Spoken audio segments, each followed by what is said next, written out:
네, 안녕하세요. 네. 건강은 괜찮으세요? 건강이 좋지 않습니다. 살이 너무 찌고 있습니다. 아, 살이 네. 너무 찌고 있어요? 네. 마음은 괜찮으시고요? 마음은 괜찮습니다. 네, 네. 제가 사무실이 여의도 대합 빌딩이거든요. 예. 국민의힘 뒷문으로 나오면 바로 국민의힘 당사인데 예. 국민의힘 당사 앞에서 오늘 집회를 하더라고. 이준석 탄핵 집회. 그거 몇 개월 됐습니다. 요즘 집회 규모가 좀 커져서 그렇지. 네네. 예, 그거는 항상 달고 다니는 겁니다. 달고 다닙니까? 예전에 이제 우리공화당 분들도 하시고 예. 참 많은 분들이 하셨죠. 그리고 킹메이커는 국민이다 이렇게 써놓은 걸 보니까 김종인 총괄에 대해서도 썩 좋은 감정이 아닌가. 지난번 서울시장 선거 이길 때도요. 이게 네. 한 5일 전까지도 김종인 네. 위원장은 거의 맹공격을 당하고 있었던 걸 기억하실 겁니다. 네네. 그러니까 항상 좀 그런 시위하시는 분들이 하는 방향과 또는 바람과는 반대 방향으로 결과가 나온 경우가 많다. 이렇게 네. 봅니다. 예. 자, 털 깎인 면도 깨끗하게 했으니까 이제 코끼리 됐다라고 얘기를 했는데 그 말씀을 하신 지 약 보름 후 다시 털이 수북히 난 것 같아요. 메모드에. 이게 메모드가 털이 문제가 아니었어요, 보니까. 이게 메모드가 지금 정상이 아닙니다, 지금. 정상이 아니에요? 예. 좀 술이 취했나요? 아니면은 뼈와 살이 조금. 전체적으로 메모드가 이게 정신을 못 차리고 있어가지고. 정신을 못 차리고 있다. 예, 그래서 제 생각에는 메모드 잡아야 될 것 같습니다, 이거. 이번에는 확실히 잡아야 된다. 털만 깎는 게 아니라 메모드를 잡아야 된다.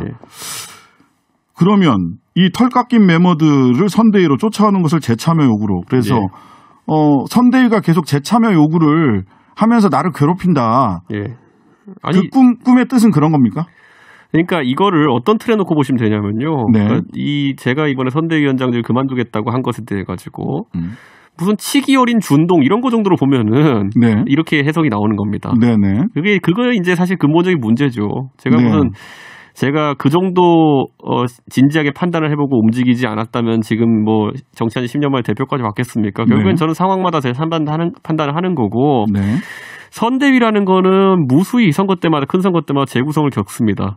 그래서 사실 상임선대위원장이 지금의 선대위 체계로는 이기기 어렵다 그래서 제 책임과 권한을 던진 것이죠. 그렇다면 그것에 대한 의미는 단순히 37살짜리 어린애가 무슨 이게 삐져가지고 나갔다 이런 식으로 해석하면은 해법이 안 나오는 겁니다. 그러니까요. 김태형 의원이 철딱서니 이런 표현을 해서 소위 영선 30대 장관을 윤석열 후보가 당선되면 볼 거다 이랬는데 30대 당대표는 이 메모드 선대위에서 받아들이기가 어려운가 봐요. 진행정 중립적으로 하세요. 예? 제 입으로 후보를 깔 수는 없잖아요. 진행정 중립적으로 하세요. 그거는. 아니 중립이 아니라 있는 그대로 말씀드리는 거지 않습니까? 메모드가 문제입니까? 왜 평론을 하고 앉아 있어요 지금? 아니 메모드가 선대위인 메모드가 문제입니까? 메모드의 주인이 문제입니까? 윤석열 후보가 주인이죠. 예, 저는 메모드가 우선은 문제다. 메모드가 문제다. 우선 메모드 잡아야 된다 이거. 메모드를 잡아야 된다. 이거 먹기만 많이 먹고 이거 지금 제대로 하는 일이 없습니다. 그래요. 사실 최근에 요 며칠 이번 주에 그러니까 김건희 씨 사과 이후로 이번 주에 선거운동을 하는 메시지들 선대위에서 나온 메시지들 보면 이거 너무 난사 아니야? 어디를 치려고 하는 거지? 이런 생각이 들어요. 그러니까 첫 번째는 후보의 그 발언이 너무 격앙돼 있다. 이번에 대구 경북 가서 지지자들 많은 곳에 가면 이 흥분이 되기도 하지만 너무 격앙돼 있는 거 아니냐. 그다음에 이재명 후보 아들에 대해서 오폭했던 거 사실이 아닌 거 가지고. 최근에도 MBC 사장 박성재 사장 배임으로 고발하겠다라고 한 거. 이게 너무 난사 아닙니까? 지금 선거가 메시지가 단일하지도 않고 김민전 또 선대위원장, 공동선대위원장. 이분은 부정선거 얘기 YTN 나가서 하고 그러시더라고. 저는 제가 결정한 게 없습니다, 거기서. 그러니까 제가 잘 모르겠지만은. 근데 어쨌든 선대위에서는 권한과 책임이 함께 가는 것이고. 각자 후보의 당선을 위해서 열심히 하고 있다고 생각하겠지만은. 면밀하게 따져봐야 되거든요. 사실 이번 사건에 발단이 되었던 8명의 교수들이 나가가지고, 교수 출신 의원들이 나가가지고. 그 후보자의 배우자에 대한 여러 가지 해명 기자회견을 하는 것도 저는 선대위원장으로서 그때 상임선대위원장으로서 제가 그걸 제지했습니다. 그러셨죠. 근데 제 제지 판단을 이제 오버라이드 한 거죠. 제지 판단을 덮고 새로운 판단을 내린. 안 도와준다. 그렇게 잡으면 할 말이 없는 건데 선거 때 용 쓴다고 해가지고 꼭 그게 득표에 도움되지는 않습니다. 선거는 항상 이게 득표인 되느냐 간표인이 되느냐 이런 것을 냉정하게 따져야 되고 모든 것은 역지사지에서 시작됩니다. 네네. 저는 제가 지금까지 선거하면서 저는 선거 거의 모든 선거에 다 투표했습니다. 네. 진짜 물리적으로 불가능한 경우 빼고는. 네. 그런데 한 번도 후보자가 아닌 다른 변수를 고려해 본 적이 없습니다. 네. 저는 후보자 간의 비교를 통해 가지고 이 후보자가 낫군 이래서 투표하거든요. 네. 후보자가 누굴 영입했네? 그래가지고 그 사람을 찍은 적은 없습니다. 네. 후보자가 어떤 생각을 가지고 있고 어떤 가치를 받아들이고 어떤 공약을 가지냐에 따라 전 투표했는데 네. 그렇다고 했을 때 최근에 우리 선대위가 지난 한 2달 가까운 시간 동안에 영입으로 재미 본 사람이 단 하나도 있었냐? 득표를 이분 영입해가지고 득표했다라고 하는 사람이 하나도 있었냐? 그러면 저는 냉정하게 물음표입니다. 네. 네. 그래서 그 부분인데 말하자면 선대위 복귀와 관련해서 첫 번째는 김기현 원내대표는 잘 될 거다. 다 정리되어 간다. 조금만 기다려 보라. 기다려 달라가 아니라 기다려 보라. 곧 결과가 나온다. 다 준비되고 뭐 내일이라도 당장 선대위로 나올 것 같이 말씀을 하셨는데. 김기현 대표님은 국회에서 옆방이기 때문에 네. 저희가 소통이 굉장히 빈번합니다. 빈번한데. 네, 그렇기 때문에 사실 김기현 대표께도 제 속내를 다 말씀드렸고. 네네. 네, 그리고 김기현 대표 다 알고 계십니다. 그런데 지금 이제 결국에는 저는 전체적으로 당내에서 네. 아직까지도 그 문제의 본질을 좀 모르는 분들이 어떻게든 이준석을 잡아다 넣든 목줄을 끌고 오든 아니면 박스에 넣어가지고 갖고 오든 어떻게든 갖고 와서 어디 앉혀놓기만 하면 사태가 해결될 거라 보는 분들이 자꾸 압박을 하는 겁니다.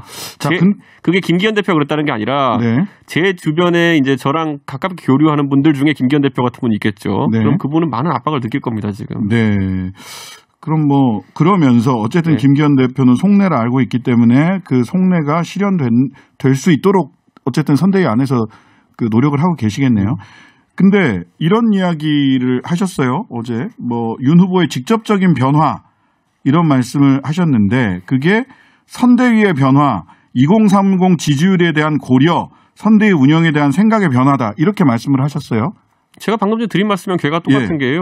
대한민국의 유권자는 지금 이준석이 선대위에 직함이 있냐 없냐 때문에 지지를 정하는 게 아닙니다. 네, 후보를 보고 후보가 어떤 생각을 가지고 있고 후보가 2030에 대해 어떤 자세를 가지고 있고 후보가 어떤 정책을 내세우느냐에 관심이 가는 것이고 거기서 윤석열 후보가 승부를 봐야 된다는 말을 지속적으로 하고 있는 겁니다. 자, 근데 지난번에 우리 메모드 털 깎았을 때는 말하자면 사람을 정리하지는 않았어요. 그렇죠. 김종인 총괄 중심으로 해서 이렇게 간다. 윤핵관들 정리했느냐. 그래서 이게 봉합 아니겠느냐라고 이제 시니컬하게 평론을 했던 분들도 계시는데 저는 그렇게 하지는 않았습니다. 근데 자, 그러면 선대위 운영에 대한 생각의 변화, 2030 지지율에 대한 고려, 아까 그리고 그 영입해서 득본 게 뭐가 있었느냐, 모두 다 물음표다라고 한다면 이수정, 신지혜, 김민전 전부 다 회의록에다가 남겼잖아요. 나는 반대한다라고 남겼던 분들이잖아요. 이분들 정리해야 되는 겁니까? 상징적으로라도. 아니 선대위 정리를 어떻게 합니까? 그 사람들 모셔놓고 그 해촉하는 거 쉬운 일이 아니거든요. 그럼 운영에 대한 생각의 변화는 어떻게 바뀌어야 된다는 거예요? 그러니까 좀 해체하라는 거죠. 그러니까 해체하고 제로 베이스에서 다시. 메모는 틀렸고 이거 타고 다니면 큰일 나고요. 이제 제 생각에 말을 새로 뽑아 오든지 아니면 개썰매 끌고 오든지 다른 걸 타고 다녀야 됩니다. 이제 겨울이니까 개썰매.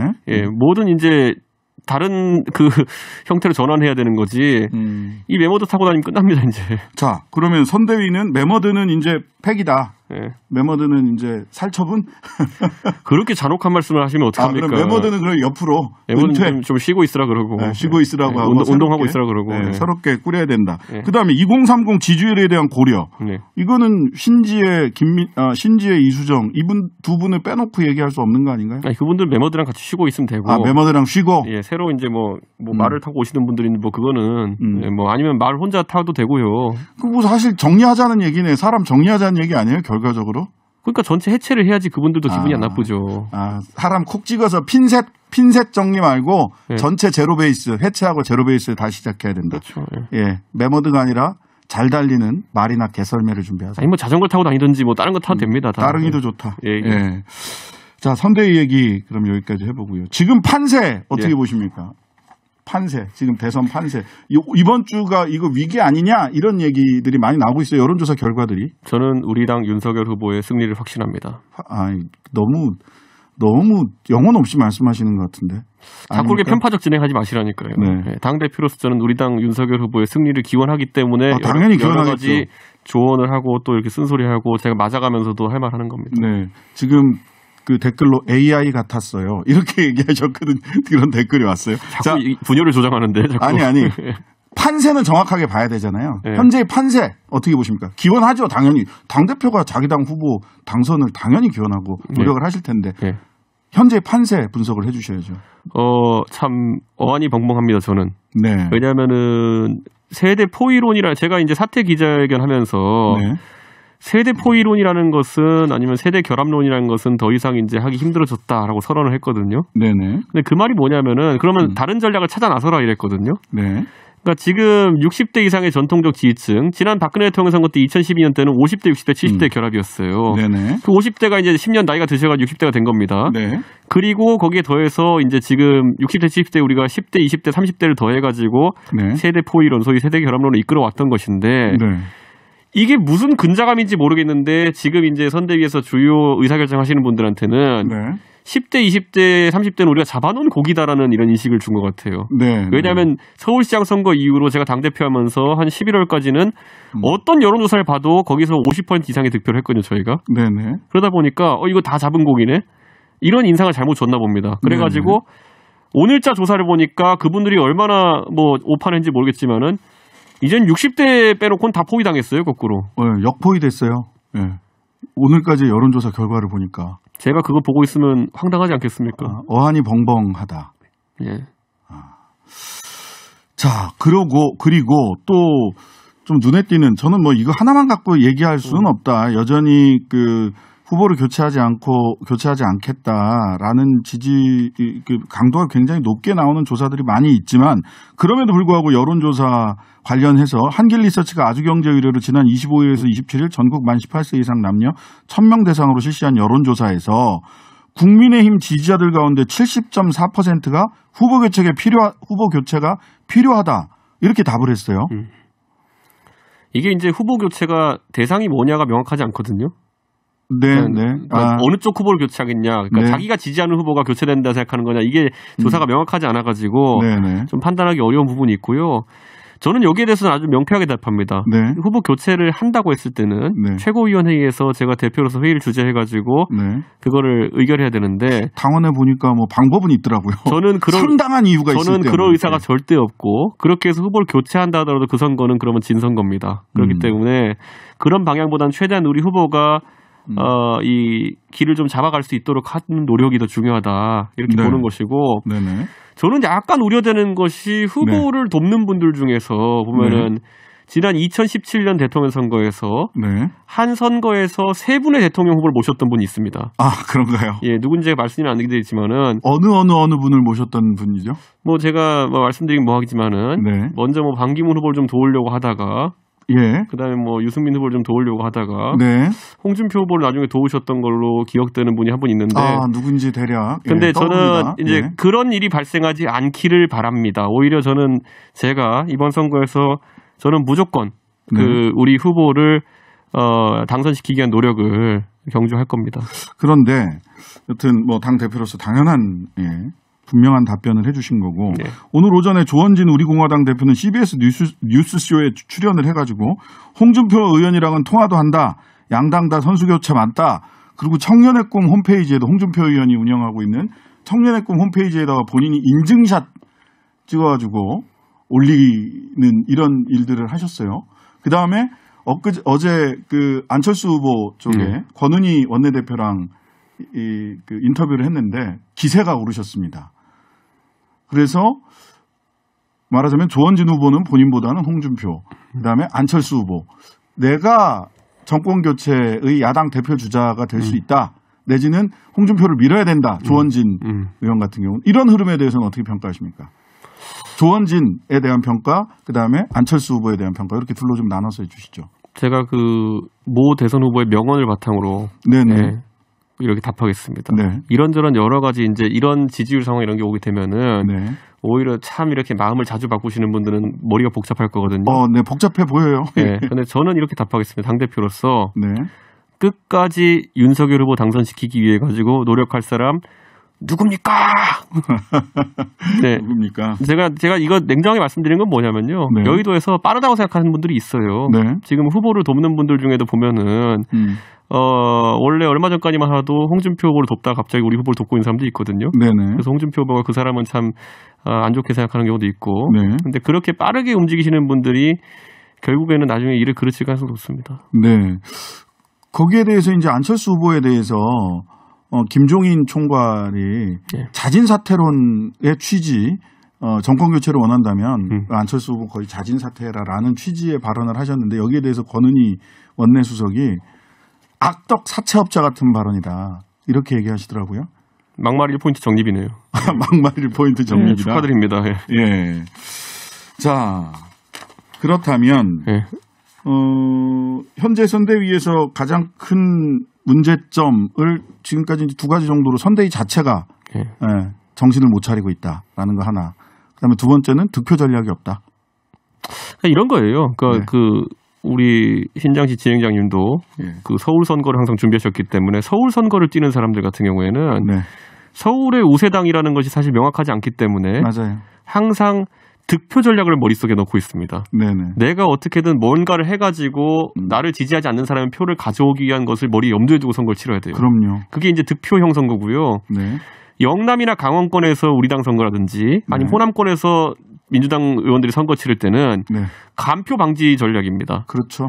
내가 가만히 있는 게 제일 나은 전략일 수가 있어요. 그래서 보통 아주 우리 지지세 센 곳 중에서는 유세차를 안 만드는 게 선거 전략인 경우도 있어요. 네. 괜히 눈에 안 띄는 거지. 유세차에 괜히 올라가서 이상한 소리 하다가 문제 생길까 봐. 네. 그런데 지금 그게 대선에서는 안 먹히거든요. 네. 간표 방지 전략이. 네. 무조건 골을 넣어야 됩니다. 대선에서는. 네. 골을 넣고 덜 먹는 게 그 작전인데 네.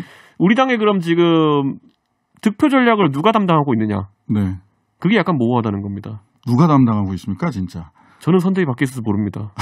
네. 근데 지금 굳이 축구에 비유하자면은 우선 모든 선수가 하프라인보다 뒤에 있는 건 맞는 것 같고요. 네. 수비 전략이다. 심지어 그 골키퍼만 바라보고 해바라기처럼 모여가지고 네. 페널티 에리아 주변에 11명이 다 모여 있어요. 네. 그리고 그러니까 상대팀 입장에서는 네. 그 페널티 에리아 언저리에 공을 치면요. 누군가의 발을 맞고 자살골이 들어갑니다, 지금. 지금 그런 형국으로 보여요. 네. 예. 그런데 그러다 보니까 답답해서 그랬는지 이번 주에 윤석열 후보의 발언이 굉장히 격앙돼 있다라고 느껴지는데 어떻게 보셨어요? 저는 안 봐서 모릅니다. 아니 대구 경북에서 내 일일이 소개해드릴 수는 없잖아. 보셨으면서. 아닙니다. 저는 당무에 집중하느라 예. 제가 그 후보의 발언을 정확히 보진 못했습니다. 네, 제가 그럼 이렇게 되면 제가 알려드릴 수밖에 없습니다. 끝까지 이간을 이간이 아니라 예.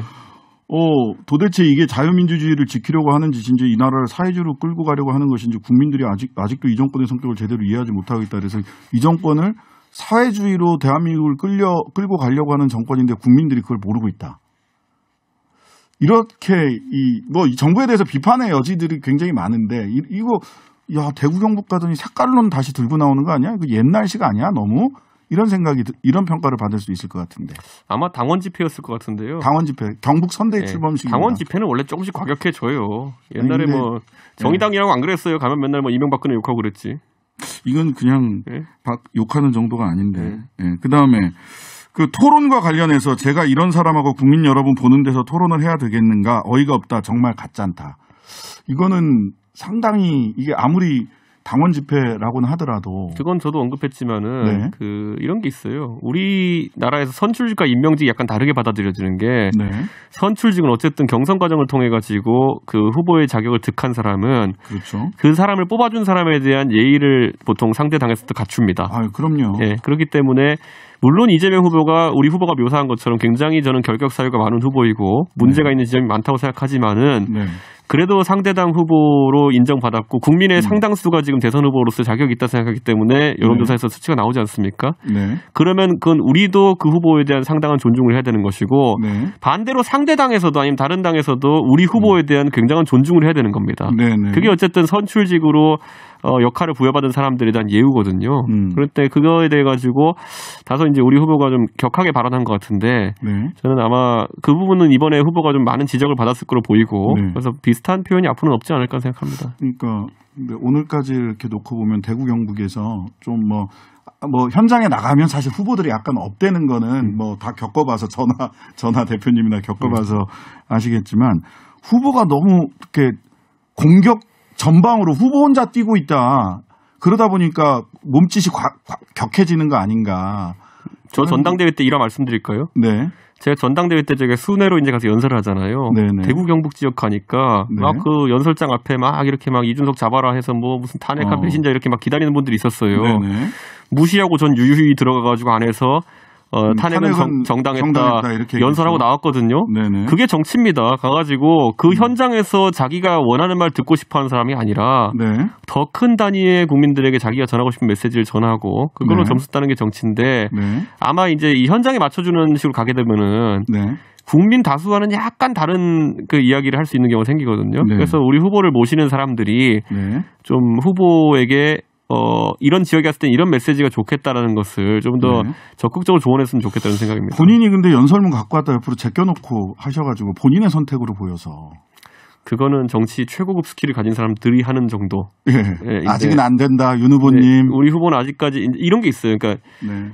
조력이 아직은 필요한 부분이 있습니다. 네. 근데 그거는 후보를 모시는 사람들이 조력이 필요한 부분은 자기 목숨 걸고 조언해서 꼭 그걸 관철시켜야 됩니다. 자, 김종인 총괄에 대해서 한 두 가지 정도만 여쭤볼게요. 최근에 김종인 총괄 그림력이 너무 약해진 거 아니냐. 원래 김종인 총괄의 기본이 다 입 닫아 나 말고 메시지는 나를 통해서만 나간다 하면서 단일한 메시지를 딱 내고 그게 하루 종일 언론에 회자되게 하고 국민들 귀에 들어가게 하는 건데 최근에는 김종인 총괄이 메시지를 내도 다른 여러 메시지들이 막 여러 군데서 많이 나오니까 김종인 총괄 메시지가 잘 안 들려요, 국민들한테. 말도 안 듣는 거 아니냐. 그림력이 많이 약화된 거 아니냐 이런 평가 받는데 어떻습니까? 김종인 위원장이 선거를 승리로 이끌었던 지점들을 생각해 보면요. 네. 그때 민주당 때 비대위원장 하시면서 선거 승리를 이끌었죠. 총선 때. 예. 그리고 우리 비대위원장 하시면서 서울시장, 부산시장 보궐선거 승리를 이끄셨죠. 네. 그건 뭐냐면은 김종인 위원장의 그림력이 강하다고 하는 것은 최고 의사결정권을 그분이 행사할 때 네. 보통 가능한 일입니다. 네네. 무슨 말이냐면은 비대위원들은 다 자기가 뽑거든요. 비대위원장이. 네. 그러니까 회의체에서 자기를 거부할 사람이 없어요. 네. 근데 지금 총괄선대위원장이라고 하시지만은 네. 그 선대위에 6본부 체제 만들어놔가지고 6명의 자신이 고르지 않은 뭐 임태희 실장 등 빼고는 자기가 네. 고르지 않은 본부장들과 같이 일한다는 게 힘 빠지는 거거든요. 그러니까 지금 그런 메모도 싹 6본부장 체계 등 메모도 싹 옆으로 약간 메모드가 전역시켜야 된다. 이 메모는 다리도 6개예요. 진짜 다리도 6개다. 이거 어떻게 재워야 돼 이거? 예, 머리도 여러 개 있는 것 같아요. 이게 무슨 동물입니까 그러면? 아니 머리가 여러 개 있는지 없는지를 잘 모르겠어요, 솔직히. 자꾸 이렇게 불공정한 진행하지 말라니까 자꾸. 아니 뭐 본인이 한 얘기를 제가 그대로 다시 평가하지 말고 진행만. 예. 자, 알겠습니다. 자, 그다음에 김종인 총괄이 최근에 이준석 대표에 대해서도 평론가 정치하지 마라라는 취지의 말씀하셨어요. 둘이 깐부 아직 맞습니까? 두 분? 내일도 저 점심 같이 먹는데요. 예. 다들 언론에 나와서 내일 점심 때 무슨 얘기를 하나 궁금해하는데 별다른 계획은 없습니다. 네. 결국 그 선대위로 돌아오는 문을 열어줄 수 있는 사람 김종인 총괄밖에 없는 것이고 김종인 총괄은 윤석열 후보가 또 후보가 힘을 실어줘야 총괄이 힘을 갖는 거잖아요. 결국은 후보의 뜻이 가장 중요해 보이는데 어떤가요? 저는 문을 두드린 적이 없기 때문에 네. 문을 열어도 제가 밖에 없을 겁니다. 네. 그러면 어떻게 하면은 본인이 어떻게 하든 간에 내가 움직일 수 있는 조건, 메모드는 전역하고 그다음에 2030에 대한 전략적 사고가 선거 전략이 바뀌어야 그때 되면 스스로 걸어 들어간다. 누가 문을 열든 말든. 아니 근데 이게 제가 이준석이 가기 위한 뭐 이렇게 뭐 모색을 하고 있는 단계도 아니고요. 네네. 그리고 이준석이 있을 때는 또 나가라고 하는 사람들 많거든요. 네. 그러니까 이게 문 밖에 있으라는 건지 문 안에 있으라는 건지도 명확하지 않습니다. 지금 네. 가보면은 또 선대위는 왜 복귀 안 하냐고 난리치면서 또 탄핵은 또 하고 싶어하는 사람들도 있거든요. 그렇죠. 그러니까 이게 어느 장단에 춤을 춰야 되는지 모르겠기 때문에 이제 저는 이준석 대책위원회 그만하고 선대위 하라는 겁니다. 자, 마지막 질문 드리겠습니다. 하태경 직접적인 건 안 하고요. 하태경 의원은 민주당 음모론을 이준석 대표를 적극적으로 그 지지 응원했던 펨코 커뮤니티에서는 검찰 개혁론을 들고 나왔습니다. 뭐 해야 됩니까? 관심 없습니다. 관심 없으세요? 그러니까 제가 봤을 때는 그런 것들이 선거 과정에서 뭐 영향을 줄 수는 있겠지만은 너무 걱정할 문제는 아니고 제 개인적인 문제니까요. 우리 상의 선거와는 관계가 없습니다. 그거는. 선거와 관계없다. 하태경 의원이 좀 많이 나가셨네 그러면. 하태경 의원은 자기가 뭐 아는 게 있으니까 그렇게 얘기했겠죠. 아는 게 있다? 네, 저는 잘 모르겠습니다. 하태경 의원은 그 일까지 소통한 적이 없습니다. 네, 알겠습니다. 지금까지 이준석 국민의힘 당대표님과 이야기 나눴습니다. 감사합니다. 네, 감사합니다.